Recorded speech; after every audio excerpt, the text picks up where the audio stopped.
오늘도 하나님의 행복이 여러분과 여러분의 가정에 넘치시기를 예수 이름으로 축원합니다. 교회와 가정은 하나님이 주신 선물입니다.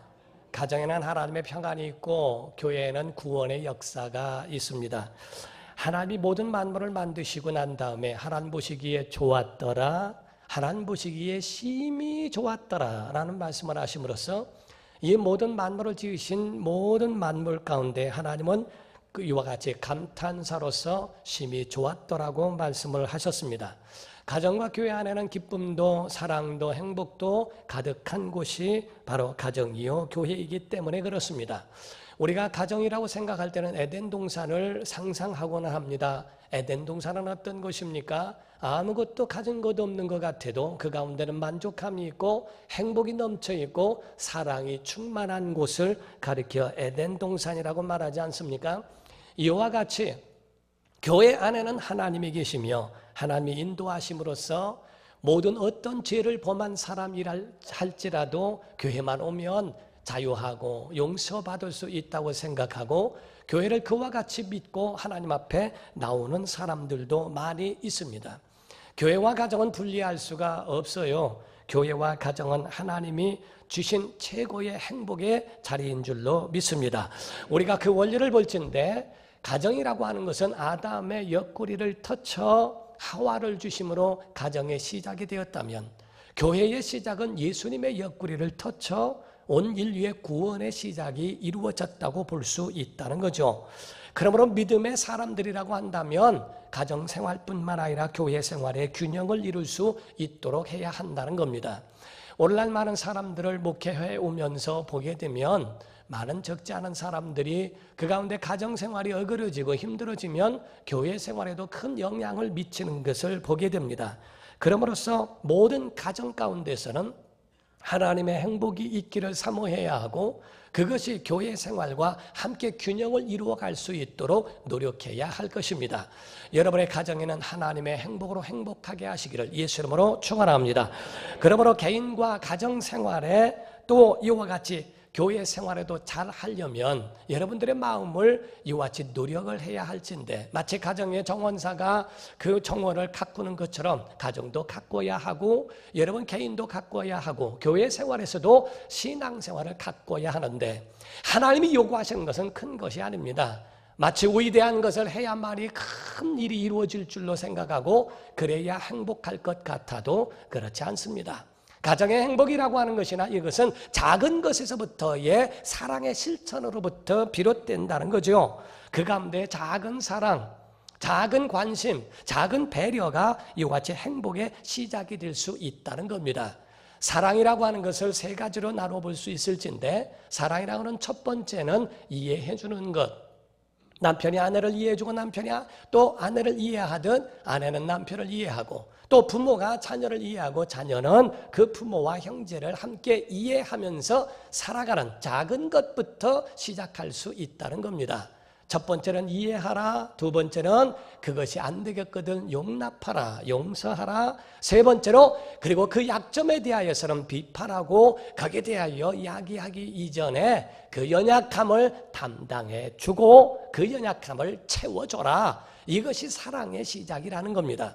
사랑이라고 하는 것은 정말 아주 위대하고 큰 것으로 비롯되는 것이 아니고 누차 강조하지만 작은 것, 곧 새 차를 사주진 못한다 할지라도 차문을 열어주면서 그 사랑을 표현할 수도 있고 또 많은 돈을 들여 여행을 갈 수 없다 할지라도 우리 작은 동리에 있는 그러한 산을 산책해 줄 수도 있고 또 비싼 돈 가지고 외식할 수는 없다 할지라도 반찬을 사다가 같이 오손도손 해 먹으면서 그 사랑을 나눌 수도 있다는 거죠. 다툼이라고 하는 것도 마찬가지입니다. 아주 작은 것에서부터 다툼이 시작되지요.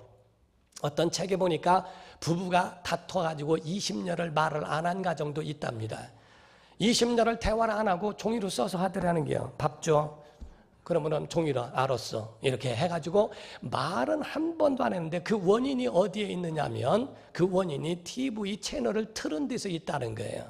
내가 보고 있는 채널에 남편이 다른 데로 트는 것 때문에 다툼이 시작된 것이 결국에는 20년을 말을 안 한 집도 있대요. 진짜요. 그러니까 그런 이야기를 하는 것을 보면은 아주 큰 것 때문에, 물론 그동안에 쌓아온 것이 그때 폭발을 했을 수도 있겠죠. 제가 어느 모임에서 그런 이야기를 한 적이 있습니다. 두 부부가 다투고 난 다음에 차를 타고 막 가는데 차를 타고 가다가 다툰 거예요. 그러니까 그 화가 둘이 다 안 풀렸던 겁니다. 그러니까 남편은 막 악셀을 밟아가지고서 과속을 하다가 경찰에게 걸렸다는 거죠. 경찰이 딱 보자마자 하는 말이 여기 80km 지점인데 과속하셨습니다. 그랬더니 남편이 하는 말이 뭔 소리입니까? 저는 그대로 80 놓고 왔습니다 라고 얘기를 했어요. 그랬더니 부인이 하는 말이 아니요 100km 맞아 그렇게 얘기를 했습니다. 그러니까 이 여자가 도와주지를 않네. 그러고 난 다음에 했더니 경찰이 보더니 안전벨트도 안 하셨네요. 그러니까 남편이 하는 말이 그거야 당신이 세웠으니까 내가 안전벨트를 뺀 거지 않느냐고 하고 얘기했더니 부인이 원래 안 맸어 그렇게 얘기했더래요. 그러는 바람에 이 여자가 이제 화가 나서 막 뭐라고 하니까 경찰이 하는 말이 아주 원래부터 이렇게 성격이 그러냐고. 그러니까 부인이 하는 말이 아닙니다. 술만 먹으면 저 모양입니다. 이렇게 얘기해서 전부 다 걸려가지고서 더 악화됐다는 이야기가 있죠. 아주 작은 것에서부터 그것이 더 확산되고 산불 마냥 커져버리는 것도 작은 것에서 시작되고 사랑의 실천도 작은 것으로 시작된 것이 큰 역사를 이룰 수도 있다고 이야기를 합니다. 저는 어떤 책에서 봤는데 태어날 때부터 눈썹이 없던 여자가 있었대요. 그래서 자기 컴플렉스 때문에 시집 가는 것을 굉장히 두려워하고 못했는데 느지막하게 연분이 있는 남편을 만나게 됐다는 겁니다. 그 남편은 큰 사업을 하다가 그 사업이 실패를 하게 되었고 실패한 그 사람이 연탄장수를 하게 됐다는 거죠. 그러다가 격리를 보면서 그 사무일을 도와줬던 부인이 하루는 직원이 안 나오는 바람에 뒤에서 그 연탄을 밀어주는 일을 했다는 겁니다. 뒤에서 그걸 밀었는데 바람에 의해서 연탄재가 얼굴에 묻게 되었어요. 그 여인은 남편하고 결혼할 때도 눈썹에 대한 이야기를 하지 않았고 자기 약점에 대한 부분을 말하지 않고 결혼을 했으며 첫날 밤부터 지금까지도 계속적으로 남편보다 먼저 일찍 일어나서 눈썹을 그렸다고 이야기를 하죠. 그래서 남편은 몰랐을 텐데 연탄재가 얼굴에 있는 바람에 남편은 거기서 자기에게 있는 수건으로 그 아내의 얼굴을 닦아주기 시작했어요. 그렇게 자상한 남편에 대해서 너무 고마워하다가 생각을 하기를 눈썹 때문에 큰일 났다라고 생각을 했어요. 근데 신기하게도 다 얼굴을 닦아줬는데 그 남편은 눈썹만은 남겨두었다라는 거죠. 눈썹은 남겨두고 다 하는 것을 보고 나중에는 그 거울을 보고 자기 자신에 대하여 알고 있지만 작은 것부터 그거를 덮어주고 그 연약한 것을 그와 같이 채워주는 남편에 대하여 소중함을 느꼈다라는 이야기를 합니다. 사랑하는 성도 여러분, 우리는 가정이 정말 매우 중요한 것인 것을 믿으셔야 됩니다. 가정의 달을 맞이하여 여러분의 가정에 하나님의 행복과 그 사랑이 넘치기를 주름으로 축원합니다. 우리가 알다시피 노벨상을 수상했던 솔제니친이라는 사람이 있습니다. 그 사람이 공산국가에 대하여 그 붕괴의 원인을 간단하게 이야기를 했습니다. 솔제니친은 말하기를 바로 공산국가의 붕괴는 그 원인은 간단하다. 그것은 교회와 가정을 등졌기 때문에 교회와 가정을 과소평가한 그 원인이 공산국가의 붕괴가 왔다고 그렇게 이야기를 했습니다.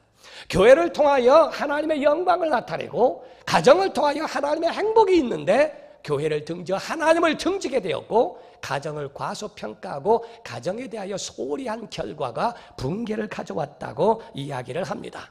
사랑하는 성도 여러분, 신앙생활을 할 텐데 우리에게는 세 가지 부모에 대하여 오늘 여러분이 아셔야 할 줄로 믿습니다. 첫 번째가 육신의 부모입니다.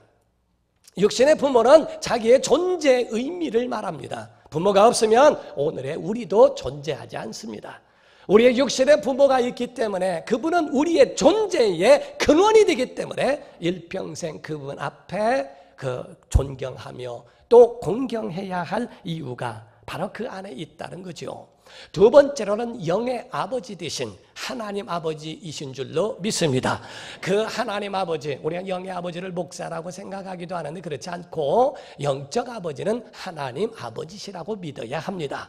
하나님 아버지는 모든 만물을 창조하셨고 그분으로 인하여 우리가 존재한다는 거죠. 누차 강조하지만은 눈이 있어도 빛이 없으면 소용이 없고 빛이 있어도 눈이 없으면 소용이 없는 것처럼 우리가 먹을 수 있는 소화력도 있고 다 있어도 음식이 없으면 안 되고 음식이 있어도 먹을 수 있는 소화력이 없고 아무런 건강이 없어도 안 되는 것과 같이 하나님이 복 주시지 않으면 하나님의 모든 만물을 이와 같이 풍성하게 역사하지 아니하시면 우린 하나도 소유할 수 있는 권리도 없고 그런 능력도 없다 하는 겁니다.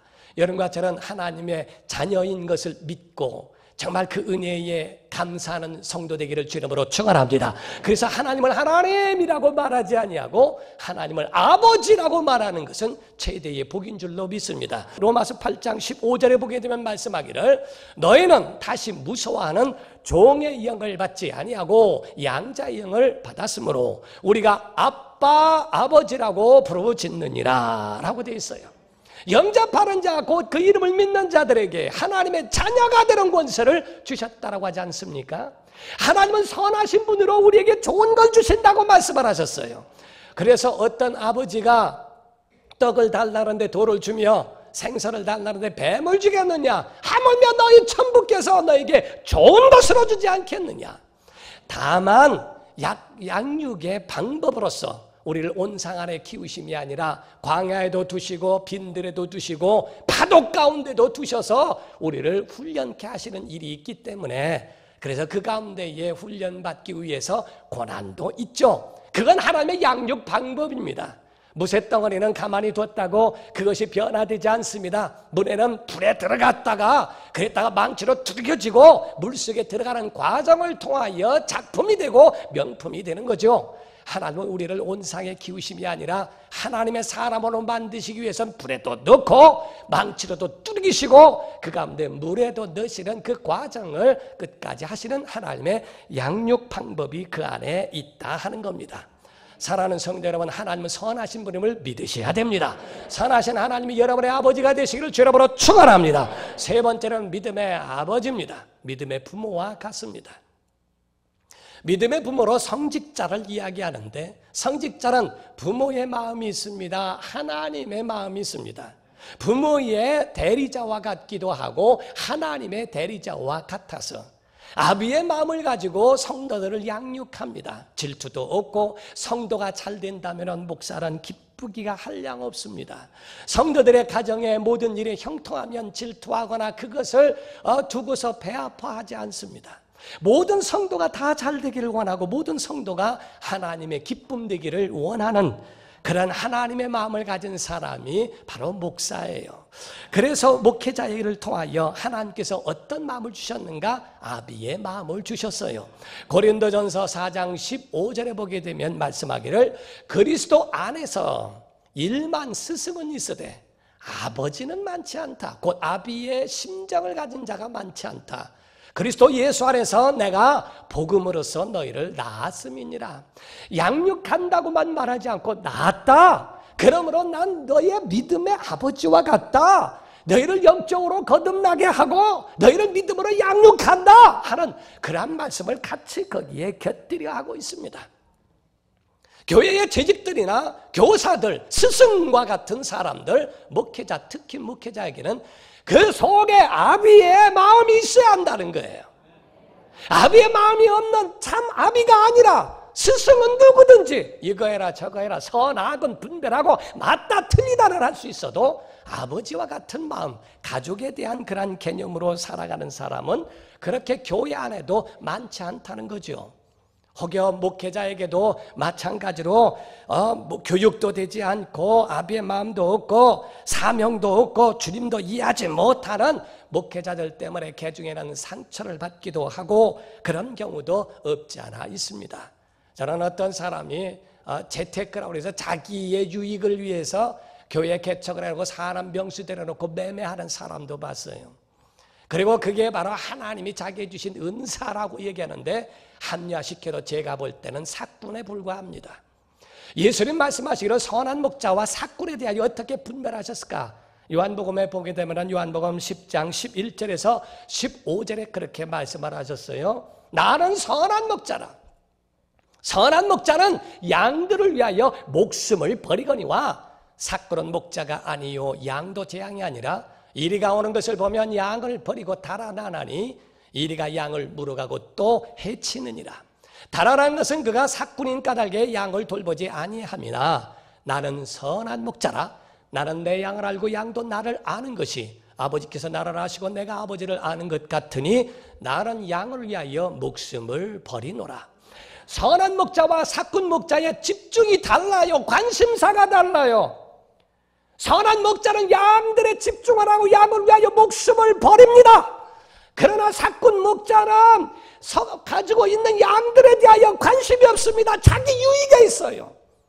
오늘날 신앙생활 하더라도 자기 영혼에 와 마음이 있는가? 아니면 여러분 심령의 가운데에 살아오면서 신앙생활 자기 유익에 있는가? 어떤 사람은 교회를 통하여 돈벌이 하려고 합니다. 사람의 영혼이 죽든 뭐하든 상관없이 자기 유익만 취하면 되는 삭군 같은 사람이 있죠. 그러나 그 가운데 그 영혼이 정말 어머니의 마음으로서 잘못될까 그릇될사 진자리 마른 자리를 그거를 끝까지 참아가면서 끝까지 그를 보살피는 어미의 마음, 아비의 마음을 가지고 있는 선한 목자가 있죠. 선한 목자는 양들을 위하여 계속 양들을 위하여 주위의 사람들이라고 하면 그 속에 이와 같이 구별되고 자기의 유익을 위함이 아니라 바로 희생을 말하며 하나님이 말씀하는 삭군은 가족도 아니고 삭군은 아비도 아니라는 겁니다. 그러나 목회자, 바로 그들에게는 아비의 마음이 있어야 되는 것은 정말 필수일 뿐만 아니라 그 성도들을 돌보다가 함께 영생에 같이 들어가기를 원하는 거죠. 가정에는 효자도 있고 또 가정에는 불효자도 있습니다. 아비의 어머니의 마음을 이해해서 그 마음을 예쁘게 또 알아주는 사람도 있지만 그러나 자기만 위하여 하는 불효 자식 같은 사람도 있는 것처럼 교회 안에도 마찬가지로 철 없는 사람도 있고 또 그 가운데에 철 있는 사람이 있어서 그래서 목회자의 기쁨도 되기도 하고 함께 하나님을 향하여 달려가는 믿음의 사람도 있습니다. 성도들이라면 바로 가정이 중요하고 교회가 중요한 줄을 안다면 스승주의를 맞이하여 스승과 같은 사람을 선대하는 건 복이 될 줄로 믿습니다. 여러분의 삶 속에 가정의 자손에게 하나님의 흐르는 복이 임하기를 주 이름으로 축원합니다. 성경은 여러 곳에서 말씀을 하고 있어요. 그래서 성경이 말씀하기를 공로 있는 사람들에게는 어떻게 했냐? 알아줘라 라고 되어 있어요. 공로 있는 성도들에게 알아줘라. 고린도전서 8장 3절을 보게 되면 이런 말씀이 있습니다. 또 누구든지 하나님을 사랑하면 그 사람은 하나님도 알아주시느니라 이렇게 되어 있고요. 또 같은 구절에 보면 16장 17절 18절을 보게 되면 내가 스데바나와 브드나도와 아가이고가 온 것을 기뻐하노니 그들이 너희의 부족한 것을 채웠습니다. 그들이 나와 너희의 마음을 시원하게 하였으니 그러므로 너희는 이런 사람들을 알아주어라 라고 되어 있어요. 알아줘라. 다시 말하면 그들에게 용기를 줘라, 격려해 줘라, 칭찬해 줘서 더 크게 더 하나님의 일을 할 수 있도록 그 마음에 힘을 줘라 하는 얘기입니다. 저러면 버릇 나빠진다고 그래서 칭찬할 필요도 없고 가만히 그러면서도 자기는 칭찬받는 것을 좋아하지 않겠어요? 그러므로 그들에게 알아줘라. 하물며 하나님의 일을 위하여 부르심을 받고 세우심을 입은 사람들에게 용기를 주는 것은 얼마나 큰 일일까? 사도행전 20장 28절에 그랬습니다. 여러분은 자기를 위하여 또는 온 양떼를 위하여 삼가라. 조심하라. 성령이 그들 가운데 여러분을 감독자로 곧 성령께서 목회자를 감독자로 삼았고 하나님이 자기 피로 사신 교회를 보살피게 했다. 교회는 하나님이 자기 피로 사신 교회인데 목회자를 두어 감독자를 세워 그 교회를 보살피도록 만들었다. 오늘날 이단과 사이비에서는 목사 제도를 사람이 만들었다고 하고 돈벌이를 위해서 만들었다고 자기 자신이 그런 마인드를 갖고 있으니까 그렇게 이야기를 하죠. 분명히 말씀드리지만 목사 제도는 주님이 만드신 겁니다. 요한복음 21장 15절에서 17절까지는 예수께서 내가 나를 사랑하냐 3번 물으셨고 사랑한다고 하는 제자에게 내 양을 먹이라고 위임을 하셨어요. 마태복음 28장 19절 20절에는 너희는 가서 모든 민족으로 제자를 삼아라. 그리고 침례주고 내가 분부한 것을 가르쳐라. 버릇 가르침이 아니라 예수 그리스도의 말씀을 그들에게 가르치고 옳고 그른 것을 그들에게 일러주어라. 내 양을 쳐서 목양을 하고 그들에게 알려줌으로써 그들의 선악을 분별하게 하라 하는 그 말씀입니다. 에베소서 4장 11절 12절에도 말씀하기를 뭐랍니까? 바로 교사와 목사와 교사를 두었으니 그들은 성도를 온전하게 세우려 하심이라고 성경은 말씀하고 있어요. 주의 종들이나 여러분들에게는 두 심장이 있어야 할 줄로 믿습니다. 하나는 하나님을 향한 예배의 심장이 있어야 하고요, 하나는 교회가 그 마음에 있어야 하는 거예요. 교회가 있다는 것은 영혼이 있어야 된다 하는 얘기죠. 대부분의 목회자들은요, 외국에 가거나 뭐를 하더라도 사역이 없이 가면은 그 마음에 부담이 있고 여행이 여행 같지가 않습니다. 저는 목회 30년 동안에 여행같이 여행을 해본 일이 없어요. 그 마음에 편치가 않습니다. 아이들은 장성했고 꼭 제 손길이 필요한 거 아닌데도 아이를 향하여 항상 염려되고 근심되고 합니다. 교회가 마음속에 있기 때문에 어느 곳을 가더라도 내가 왜 여기에 이렇게 있어야지, 빨리 교회를 가야지 않을까라고 하는 눌린 마음이 있는데, 이거는 제 성질이 더러워서가 아니라 하나님이 우리에게 주신 마음인 줄로 믿으셔야 돼요. 사도 바울의 고백이 뭐라고 말한 줄 아십니까? 자기는 밖에보다도 교회를 사랑하는 마음이 내 속에 항상 눌린다라고 말합니다. 고린도후서 11장 26절에서 28절을 말합니다. 자기가 얼마나 많은 박해를 받았는가. 여러 번 여행하면서 강의 위험과 강도의 위험과 동족의 위험과 이방인의 위험과 신의 위험과 광야의 위험과 바다의 위험과 거짓 형제 중에 위험을 당하고 또 수고하며 애쓰고 여러 번 자지 못하고 줄이며 목마르고 여러 번 굶고 춥고 헐벗었노라. 그러나 이외의 일은 고사하고 아직도 날마다 내 속에 눌리는 일이 있으니 곧 모든 교회를 위하여 염려하는 것이다. 이렇게 했어요. 사랑하는 성도들, 모든 염려 주님께 맡기면 되시죠. 그 얘기가 아니에요. 교회에 대하여 이야기하는 거, 하나님에 대한, 하나님을 위한 그러한 근심과 그런 염려라고 하는 것을 말합니다. 예수께서 내가 고민하여 죽게 되었으니 라고 말씀하죠. 영화처럼 예수께서 고민하여 죽게 됐다. 예수님도 고민하셨다 이 말이에요.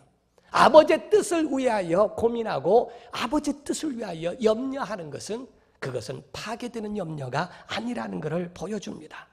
오늘 본문 말씀에는 교회의 건강한 가정과 교회의 모습을 보여주고 있어요. 목회자와 성도의 그 관계 속에서 얼마나 아름답게 이루어져 가고 있는가. 본문 말씀 1절부터 4절을 보게 되면 말씀하기를 내가 겐그리아 교회의 일꾼으로 있는 우리 자매 베베를 너희에게 추천하노니 너희는 주 안에서 성도들의 합당한 예절로 그를 영접하고 무엇이든지 그에게 소용되는 바를 도와주라. 이는 그가 여러 사람뿐만 아니라 나의 보호자가 됐다라고 되어 있어요. 너희는 그리스도 예수 안에서 나의 동력자인 들인 브리스가와 아굴라에게 문안하라. 그들은 내 목숨을 위하여 내 목숨에 자기들의 목까지도 내어놓았나니 나뿐만 아니라 이방인의 모든 교회도 그들에게 감사하느니라. 베베에 대하여 말하기를 여러 사람뿐만 아니라 나의 보호자가 됐다. 브리스가와 아굴라, 그들은 나의 동력자들이다 하고, 그들은 내 목숨을 위해서 자기 목도 내어놓은 사람이다. 양떼를 위하여 목회자는 그들을 위하여 목숨도 내어줄 뿐만 아니라 바로 그들도 목회자를 위하여 목숨을 내어줄 정도의 각오가 된 사람, 그들이 내 동력자라고 그렇게 바울은 고백을 하며 이야기를 합니다. 사랑하는 성도 여러분, 목회자에게는 다른 게 흠이 되지 않고요, 다른 것이 수치가 되지 않습니다. 부끄러워하지 않습니다. 목사가 유행에 뒤떨어진 옷을 입고 넥타이를 매고 유행에 뒤떨어진 그러한 생활을 한다고 해서 부끄러워하지 않습니다. 남루한 옷을 입고 다닌다고 부끄러워하지 않습니다.